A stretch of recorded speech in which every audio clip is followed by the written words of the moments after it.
Assalamu alaikum, dear students. Today is our fourth lecture. I hope कि आप सब ठीक होंगे. कल तक हमने पढ़ा था कुछ रेशोज़ के बारे में, जिसमें से सबसे पहला था साइन रेशो, फिर दूसरा था कॉस, फिर तीसरा था टैन. हमने एक एक्रोनियम सीखा था जहां हमने कहा था पंडित बाई पंडित हरी हरी बोल, सोना चांदी तोल. That means perpendicular by hypotenuse gives you sine, base by hypotenuse gives you cos, perpendicular by base gives you tan. Now we will see another ratio which is derived ratio, which is not a fundamental ratio. Fundamental ratios are only three, that is sine, cos and tan. Now the fourth one is derived ratio, and that ratio is cosecant ratio. Cosecant ratio और उसकी abbreviation क्या है? Cosec. Cosec, ये cosec किसका होता है? Cosec होता है थीटा का. Cosec theta, cosec theta. अब ये कोसेक थीटा, थीटा हमको मालूम है थीटा क्या है? एंगल. ये कोसेक होता है रेसिप्रोकल पहले रेशो का, और वो पहला रेशो क्या था हमारा? साइन. तो अगर हम 1 साइन करते हैं, साइन का रेसिप्रोकल करते हैं, तो हमें क्या मिलता है? कोसेक. हमें क्या मिलता है? कोसेक. Very good. तो अब हम यहाँ पर लिखेंगे साइन जो था यहाँ से क्या था? Perpendicular upon hypotenuse. तो यहाँ पर मैं लिखूंगा साइन परपेंडिकुलर अपॉन हाइपोटेन्यूज. हमने कल सीखा था जब ये डिवीजन इनटू में चेंज हो जाता है तो इसको रेसिप्रोकल होता है, ये बनता है हाइपोटेन्यूज अपॉन परपेंडिकुलर. तो लास्ट में हमारा जो कोसेक रेशो है वो किसके बराबर आता है? Hypotenuse upon perpendicular. फिर से सुनिए, ये होता है कोसेकेंट रेशो. कोसेकेंट रेशो किसके बराबर होता है? Abbreviation cosec. और ये किसका रेसिप्रोकल होता है? साइन का. अगर साइन है परपेंडिकुलर अपॉन हाइपोटेन्यूज तो ये बनेगा हाइपोटेन्यूज अपॉन परपेंडिकुलर. इसी तरीके से है अगला सीकेंट रेशो. अगला है सीकेंट रेशो. सीकेंट को हम एब्रिवेटेड करते हैं सेक. किसका? किसी भी एंगल का, जो कि क्या होगा? Acute angle. अब अगर कोसेक है साइन का रेसिप्रोकल तो सेक होगा कॉस का रेसिप्रोकल. सेक होगा कॉस का रेसिप्रोकल.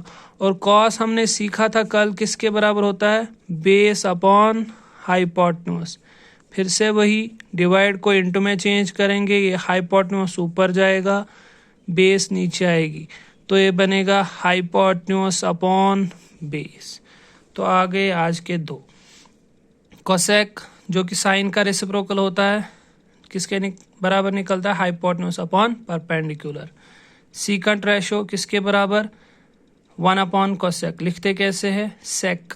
किसके बराबर निकलता है? Hypotenuse upon base. अब है तीसरा वाला, that is cotangent ratio. Cotangent ratio. और इस कोटेंजेंट रेशो को हम लिखते हैं एब्रिवेटेड एज कॉट. और ये किसका रेसिप्रोकल होता है? टैन का. 1/tan.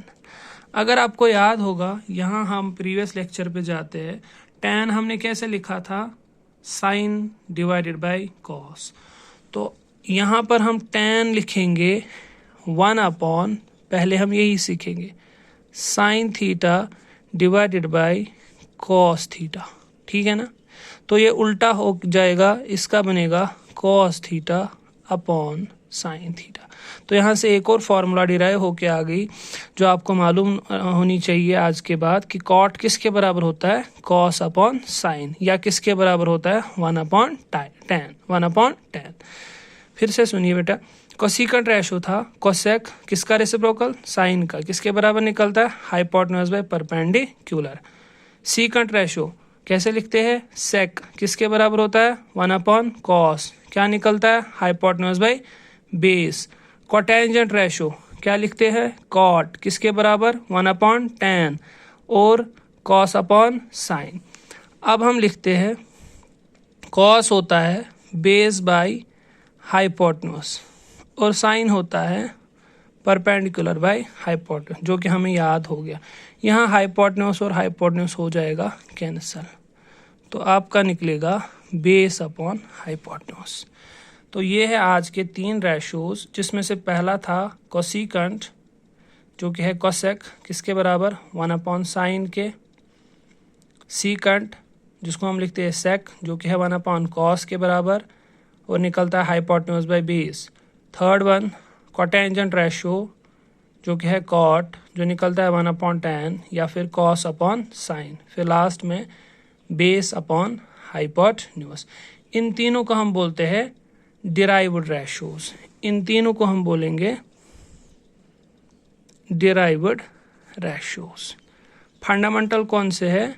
Sign, cos and tan. Derived वाले कौन से है? Cosec, secant and cotangent. Cosec, secant and cotangent.